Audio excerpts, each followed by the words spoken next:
Oi, Macramore! Seja bem-vindo, espero que vocês estejam bem. Para quem não me conhece, eu sou Priscila Quaco. Estamos aqui para mais um dia para o quê? Para tirar as suas dúvidas sobre macramê. Sejam elas dúvidas iniciantes, dúvidas já avançadas, sejam elas dúvidas sobre o seu negócio de macramê, não importa qual a razão, qual dúvida seja. Pode fazer um tutorial de rede suspensa. Tem uma questão muito importante na questão dos tutoriais, tá? Peças que são muito demoradas, elas demoram muito para ser feitas o tutorial. Não é tão simples assim. E aí tem que fazer edição de vídeo, etc.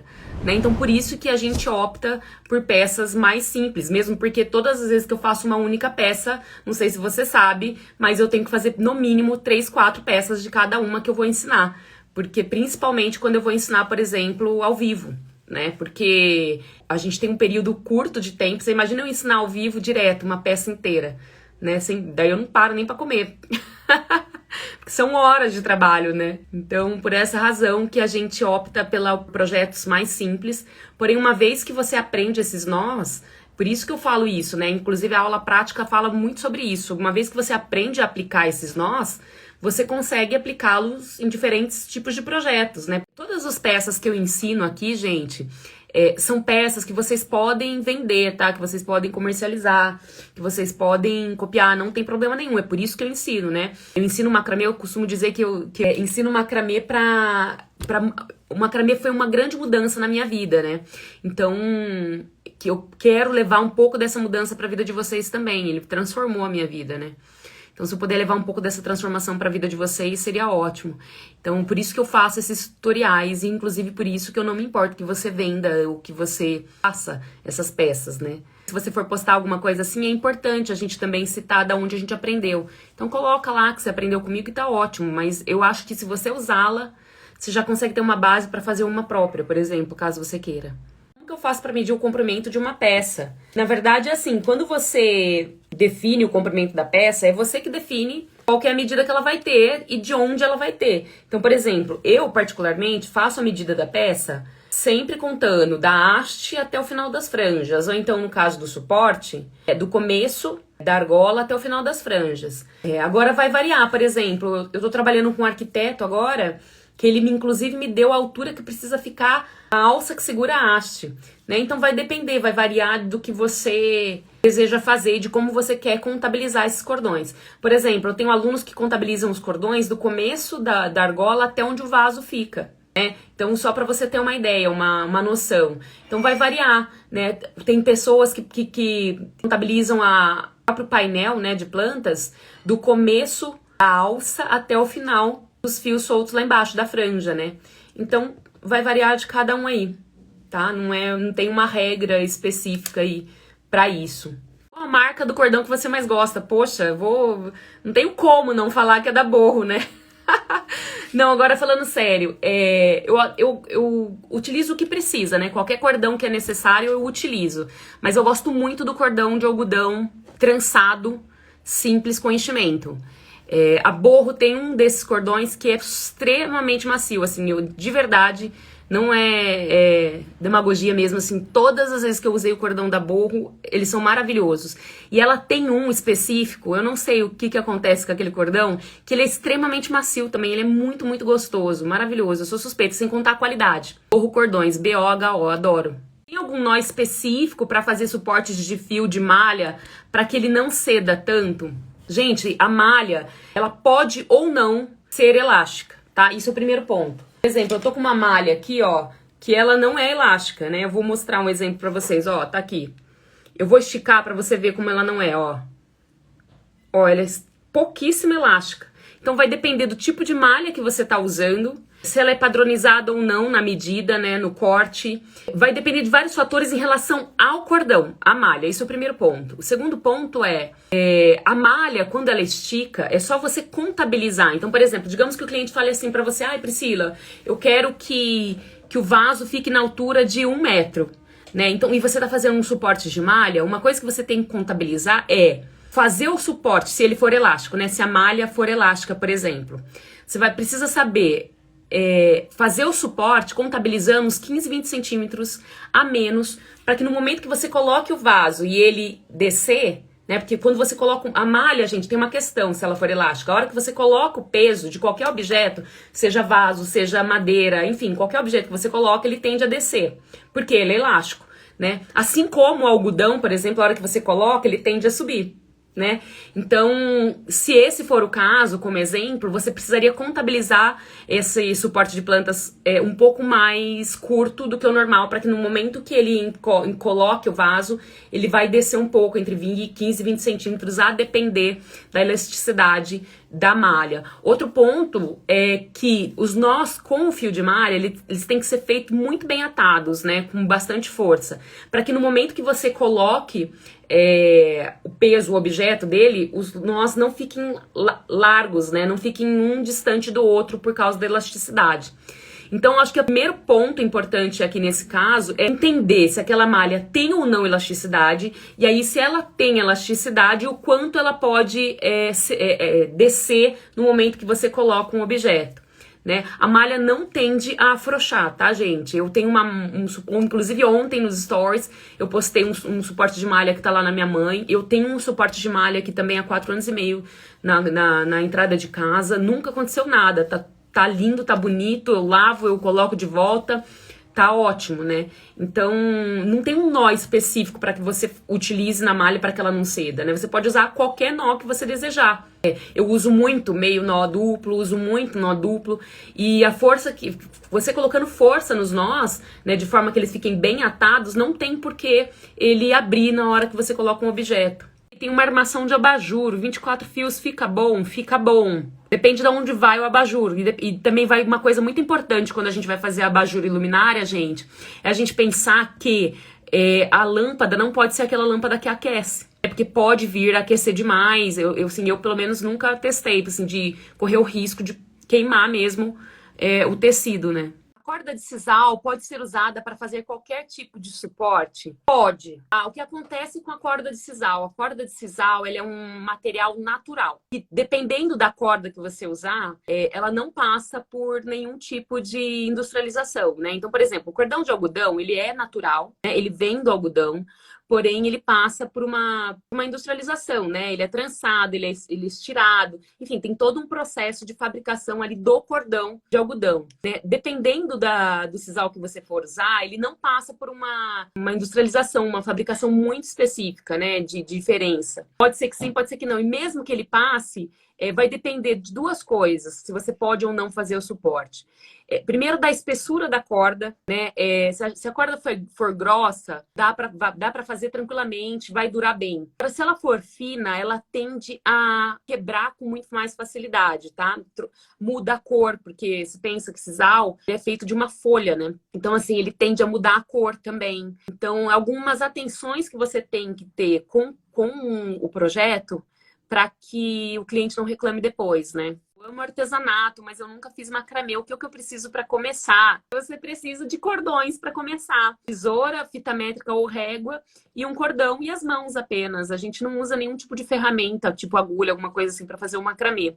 E aí, esses cordões, você pode começar treinando, por exemplo, com cordões de calça, de blusa de moletom, com cordões de cadarço, para começar a treinar os nós, né? Vai fazendo os nozinhos, vai vendo se é isso mesmo. Olha que legal, não é? Gostei, não gostei. E aí você consegue já dentro do que você gostou, né? Já comprar um barbante mais grosso, um cordão mais grosso para que você faça os projetos. Eles também podem ser feitos com barbantes mais finos, mas eu indico, principalmente para quem está começando, um barbante mais grosso, um cordão mais grosso. Então, por exemplo, de 3, 4, 5 milímetros. Cordão de malha serve para qualquer suporte, serve para qualquer tipo de projeto. Inclusive, eu tô aqui, ó, por exemplo, fazendo agora, tô fazendo algumas peças, ó, de malha. Esse daqui é um porta-copos, por exemplo. Então, qualquer peça que você for usar a malha, qualquer peça que você vai usar, qualquer cordão, você pode usar a malha.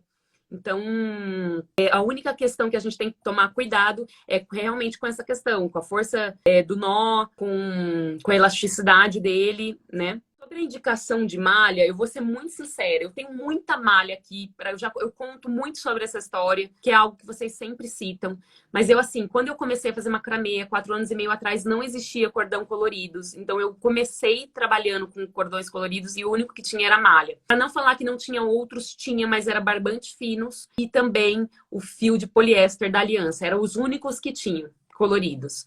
Mas o fio de poliéster da Aliança, ele ficava bem na hora que eu dava o nó, não ficava grosseiro, não ficava forte, não ficava grande.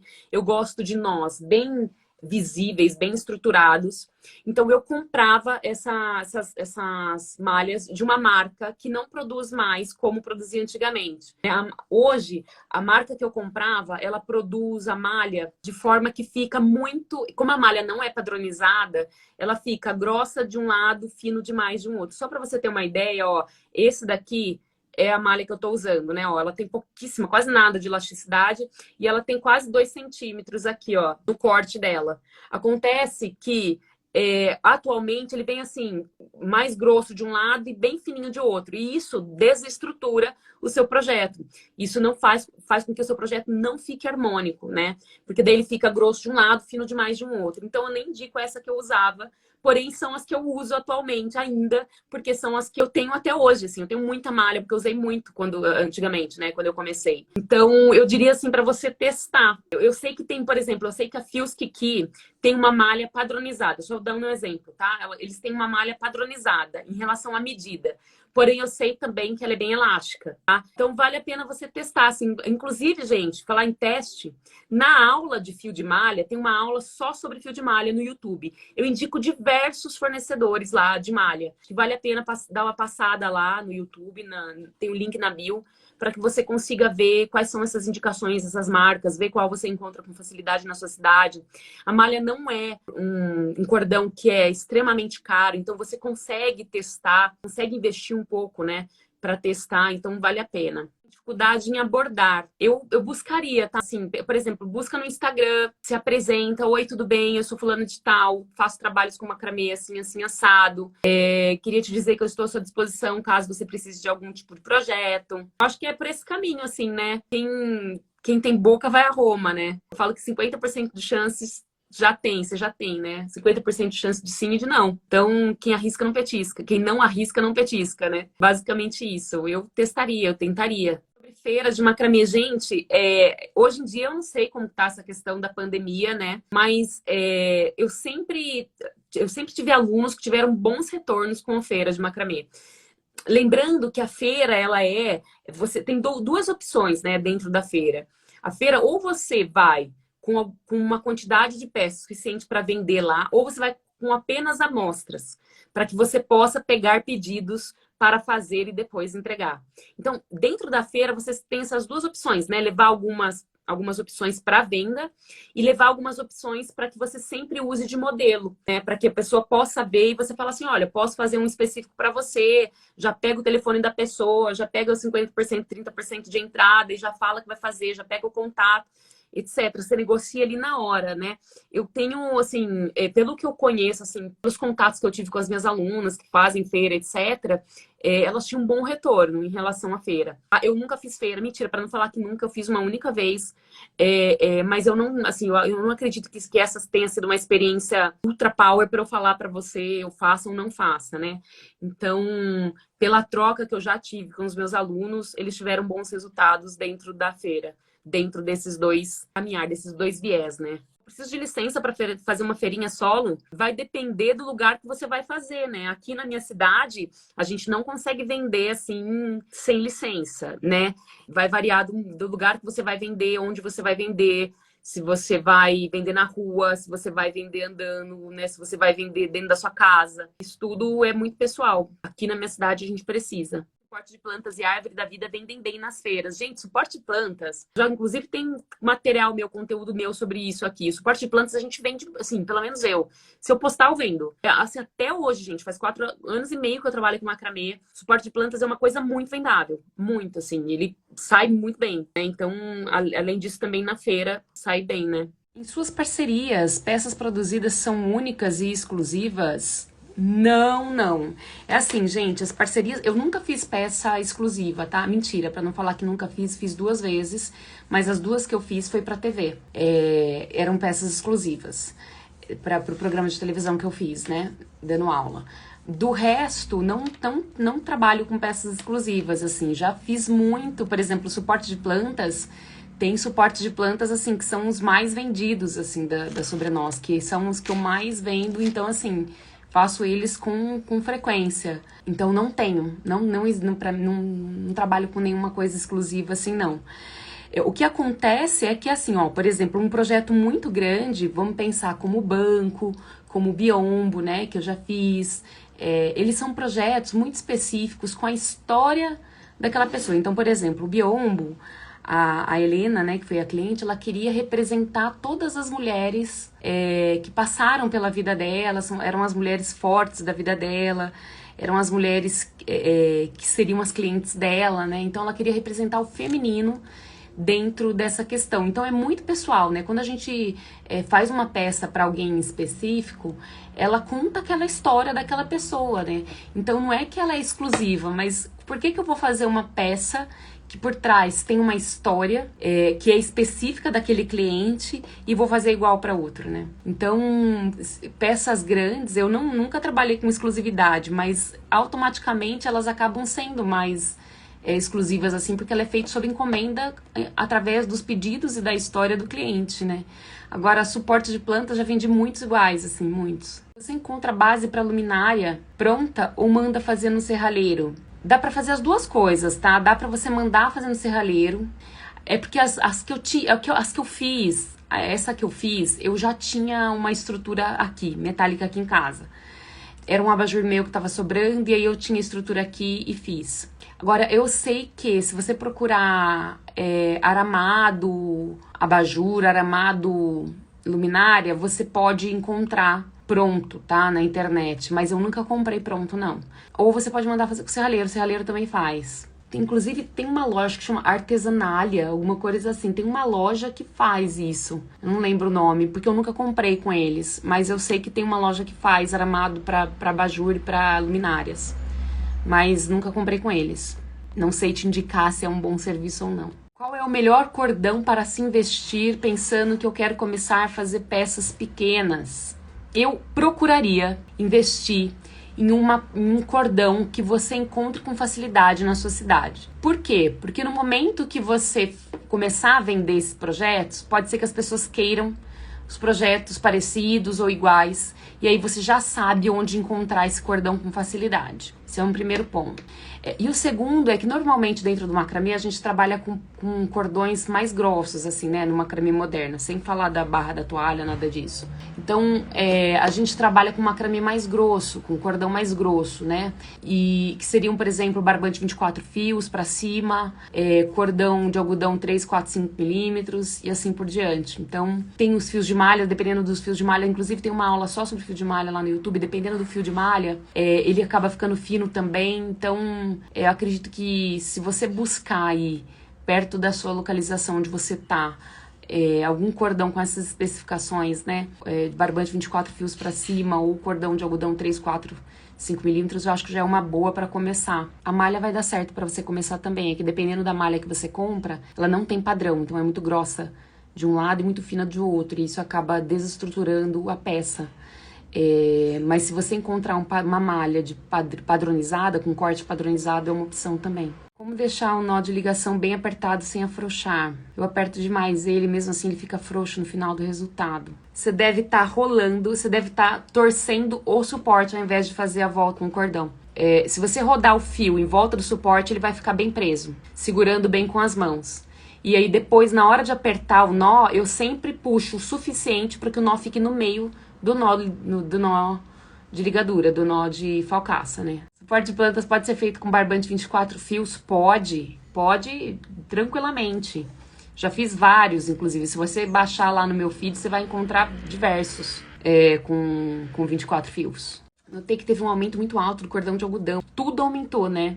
Depois da pandemia, pós-pandemia, não foi só no cordão de algodão, não. Toda a matéria-prima tá com preço muito, muito caro. Isso aconteceu em todas as áreas, né?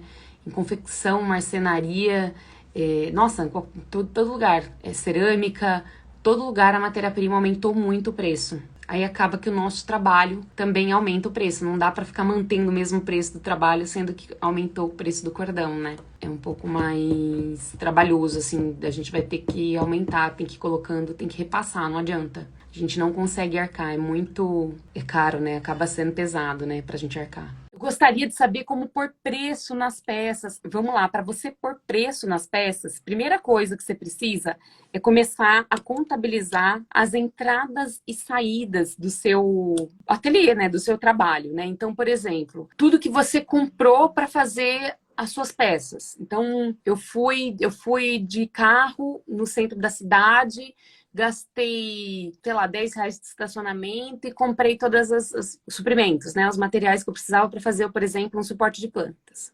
Aí eu trabalho à noite, por exemplo. Então aí eu tenho que contabilizar as horas que eu trabalho, o momento que o período que a luz fica acesa, se eu uso a internet ou não para trabalhar, né? Se eu tô vendo algum tutorial ou não, o que mais? Se eu moro de aluguel ou não. Tudo isso, assim, todas as informações de contas, das suas contas pessoais que são envolvidas no seu trabalho, tem que ser contabilizados. Isso é uma coisa. Então, começa primeiro de tudo, anotando todos os detalhes. Anota. Aí, ao longo do tempo, você vai começar a perceber o quanto tá saindo, né? Então, por exemplo, digamos que você vendeu lá um suporte de plantas médio por R$ 80. Esse R$ 80 cobriu o quê? Né? Então, isso você precisa começar a prestar atenção. Antes de precificar, então vale falar que a precificação, ela tá inclusa todas as contabilizações de tudo que você gastou, mais o valor do seu produto, não de preço, o valor mesmo. Então, por exemplo, eu comecei a vender um suporte de plantas mais barato porque eu não era conhecida no mercado. Hoje eu sou muito mais conhecida, né? Tenho autoridade, etc, nessa área. Então, hoje o valor do meu suporte de plantas, ele está muito acima do valor do mercado comum, né? Então, por que eu consigo cobrar esse valor dentro do meu suporte de plantas? Porque eu tenho valor no meu produto, né? Então, isso também tem que ser contabilizado. O que mais que precisa contabilizar? E vocês precisam prestar atenção nessas questões, né? De lucro, quanto você vai ter por lucro, quanto custa a sua hora trabalhada. Você sabe que eu falo sobre isso lá em destaque. Eu falo sobre isso. Talvez valha a pena você dar uma olhada em destaque, porque lá eu coloco todos os detalhes, assim, do que você precisa contabilizar. Que eu tô me lembrando é isso, assim. E aí, com essas contabilizações, você faz o preço do produto, mais o valor dele, mais o lucro. E aí, eu uso o cálculo de markup. Então, eu uso essa fórmula. Mas lembrando que não adianta você usar só a fórmula se você não contabilizar essas outras questões inseridas também dentro da sua precificação, né? E, claro, vale lembrar que é comum no começo, que a gente começa a precificar, a gente errar a precificação. Ou então, no momento que eu vou fazer uma peça que eu nunca fiz, e eu não tenho experiência, errar a precificação. Tá tudo bem, né? Eu já cobrei caro por um trabalho que foi mais fácil do que eu achei que seria, e já cobrei barato por um trabalho que eu achei que seria mais fácil, foi muito mais trabalhoso, né? E aí, com a experiência, claro, você vai tomando conhecimento de todas as proporções e vai conseguindo adequar o seu preço ao seu mercado. Gente, a precificação, ela é adaptável, né? Como eu falei para vocês. Por exemplo, atualmente, a gente está num momento atual onde tudo está muito mais caro, né? Então a gente também tem que ficar se adaptando ao mercado, né? Porque não dá para pagar para trabalhar, né? Isso é o primeiro ponto. Primeiro ponto que você tem que perceber. Por isso que eu falei que o primeiro ponto também é anotar. Porque anotando todas as informações, você consegue perceber se você está pagando para trabalhar. Tá valendo a pena você vender a esse preço que você está vendendo? E tem uma outra coisa, ao longo do tempo, a gente vai colocando meta de venda, né? Eu não sabia quando eu comecei a trabalhar com isso. Mas daí eu fiz uma consultoria de negócios com a Elisângela, né? Inclusive a Elisângela dá um curso de precificação dentro do método Sobre Nós. E aí, com essa consultoria, eu entendi que era necessário um monte de outras coisas que eu não sabia até ali, né? Por isso que eu ensino para quem, assim, olha, gente, assim, eu tô há 4 anos e meio trabalhando com isso. Eu comecei sem ter nada disso, né? Então, eu falo assim, que as pessoas que já começam dentro de um curso, entendendo o processo, como funciona, como precificar todos os detalhes, isso vai fazer uma grande diferença a longo prazo. né? Você não tá... lá no começo, eu não sabia de nada disso, né? Então, eu demorei muito mais para me adaptar ao mercado, né? Então, quando você já começa direito, é muito mais rápido esse processo, né, de crescimento. Então, é importante, sim, ter essas informações, né? Começar a anotar, se informar. Eu também não sabia cobrar. E aí, ao longo do tempo, fui entendendo que era necessário. Aí, coloquei uma meta de venda. E aí eu corria atrás para bater essa meta de venda, né? Pós-venda, fazia pós-venda. Às vezes a pessoa entrava em contato com orçamento, eu tentava ao máximo ali, né? Sem ser chata, claro, né? Sendo educada, perguntar de que forma que eu podia ajudar. Eu retomava esse contato até um certo ponto também, para não ser aquela pessoa chata. Mas eu, sim, fazia o possível para conseguir vender dentro daquela meta que eu tinha estipulado para mim. No momento que você entrega o seu produto, você consegue vender o preço justo. Se você valoriza o seu produto e consegue verbalizar isso, as pessoas também assumem isso. Sem dúvida, o valor que você dá a si mesmo é o valor que o outro dá a você. Ela fez suporte de planta e o povo quer comprar com a planta junto. Quando eu comecei a trabalhar com isso, as pessoas queriam comprar com a planta junto, mas eu não tinha como enviar a planta daqui de São Paulo, lá para o Rio de Janeiro, para o norte, para o nordeste, para o sul. Não tinha. Ó, desculpa, não, só vendo o suporte de plantas, né? A não ser que, claro, você vai vender numa feira. Aí você consegue colocar umas plantinhas, vender algumas juntas, tudo bem, né? Agora, no meu caso, que era envio, não enviava. E tem também a questão, gente, se você for vender a planta, tem uma outra questão, que daí você vai se envolver com outro negócio, né? Que é cuidar da planta, para que ela não morra, para que ela fique bonita até você entregar. Enfim, tem um monte de outras coisas que tem que ser levado em consideração daí. O pessoal quer comprar tudo pronto. Eu vendo com suporte, o cachepô de porcelanato e a mão francesa de madeira. Maravilhoso! Então, se você encontrou dentro disso um mercado, uma possibilidade, é bom, né? Provavelmente você vende muito mais local, né, Magé, do que online. Porque para enviar, até assim, tudo bem, né? Enviar a mão francesa dá certo. Agora a planta, ficou na dúvida. Ah, se for só o vaso, sim, a planta dá, né? No seu caso, só o cachepô de porcelanato daria também, vale a pena. O que eu fico meio assim é de enviar a planta em si, né? A planta toda. Imagina, chega murcha lá no cliente, senhor, para fazer um balanço. Comprei um cordão 36 fios. Funciona.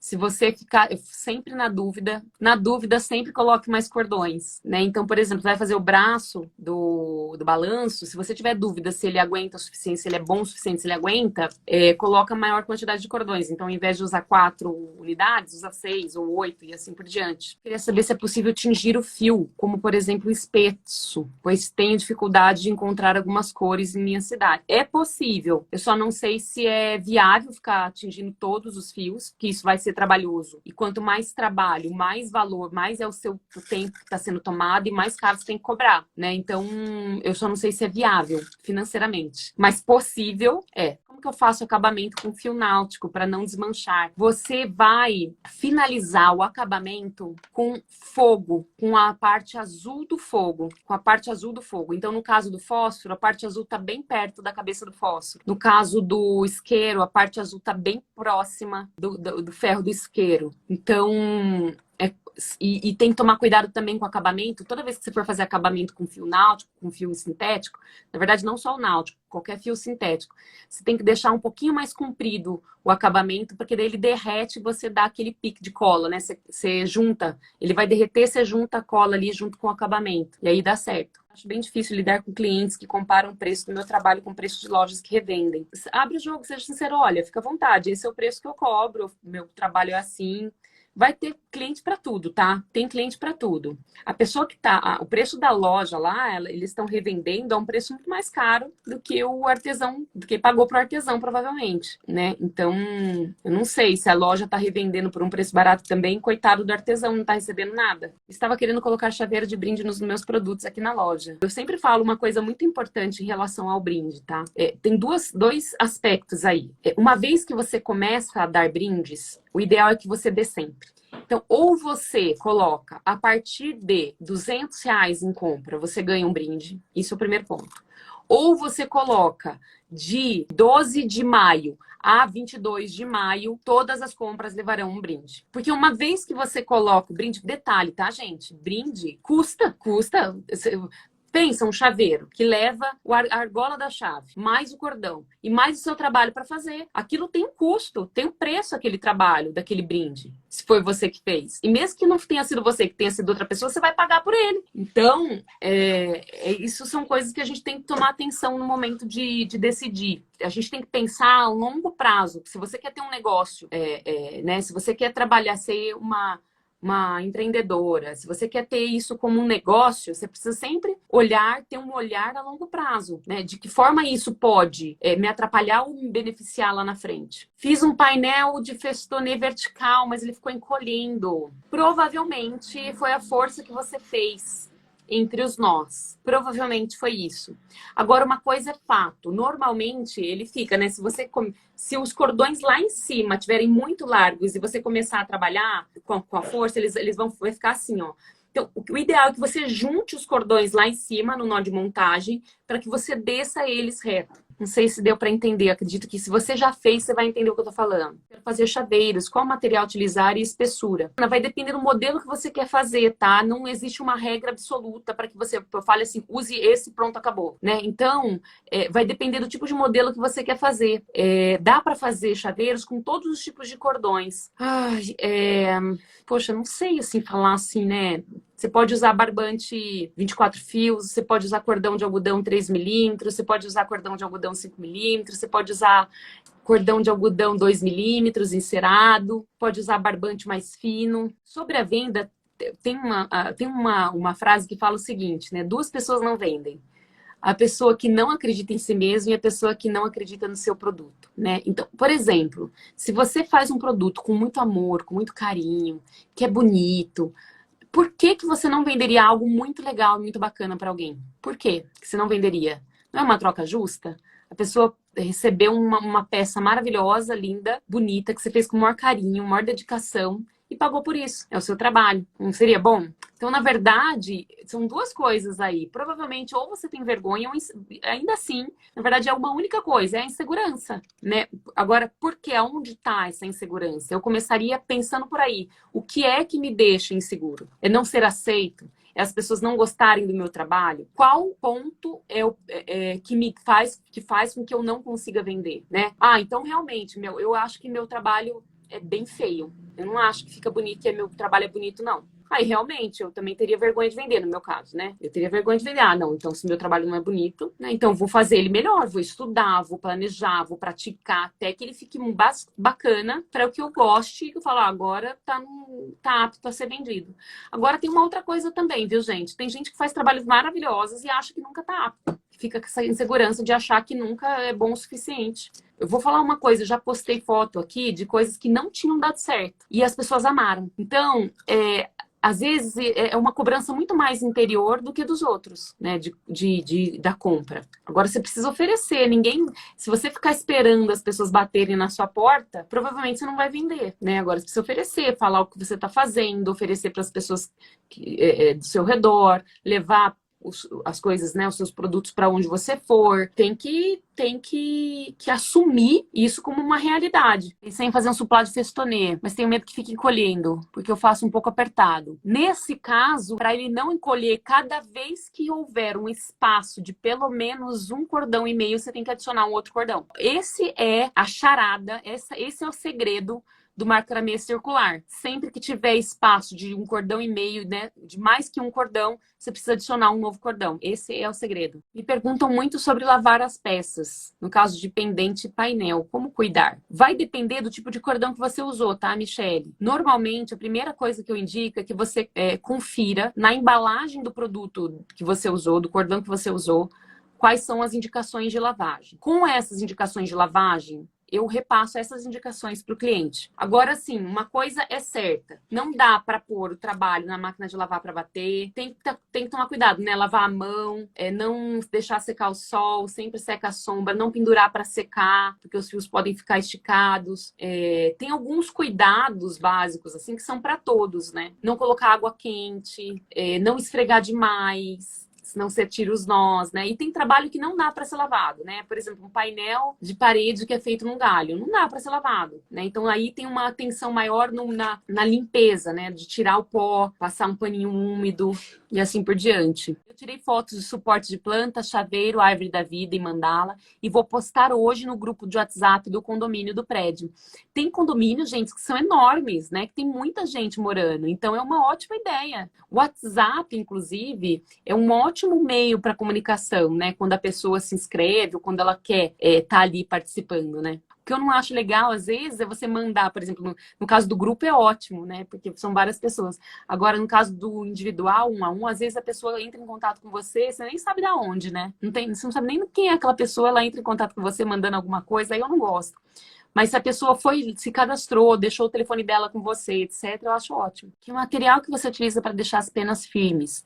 Fiz um painel faz 2 semanas e percebi que estão ficando mole. E usei termolina diluída em água. Tenho muitas alunas que usam a termolina, não sei se é diluída em água, tá? Não sei nem como usa, porque eu nunca acessei, eu nunca tive acesso à termolina. Eu normalmente coloco um tecido atrás da pena, para que ela fique bem estruturada, né? Para que ela não fique molinha. Isso já ajuda muito. Agora, se você quiser bem dura, sem nenhum tecido atrás, o ideal é você engomar com maisena, né? Pega uma receitinha de maisena e engoma.